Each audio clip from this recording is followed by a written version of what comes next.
Suasana haru ini terlihat saat pelepasan pemberangkatan 400 prajurit TNI AD dari Kesatuan Yonif Rider 142 Kesatria Jaya Jambi ke perbatasan Indonesia Timur Leste di Pelabuhan Bom Baru Palembang. Sebelum diberangkatkan, prajurit mendapat arahan dan pesan agar tetap setia dalam pengabdian pada negara. Prajurit juga harus bekerja sama dan berkomunikasi baik karena wilayah perbatasan yang dijaga memiliki beberapa potensi kejahatan seperti human trafficking, peredaran narkoba, miras, dan bentuk kriminalitas lainnya.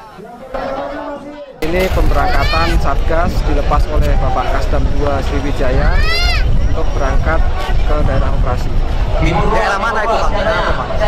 Di perbatasan Batam 2, Provinsi NTT. Oke, ini ada berapa personil Bang yang diberangkatkan Bang? Jumlahnya 400 orang anggota Rider 142 Sriwijaya. Di sana dibentuk menjadi 21 pos terbagi di sepanjang perbatasan di antara Batam 2 dengan RDTR. Prajurit TNI AD ini akan bertugas menjaga perbatasan Indonesia bagian timur selama 9 bulan.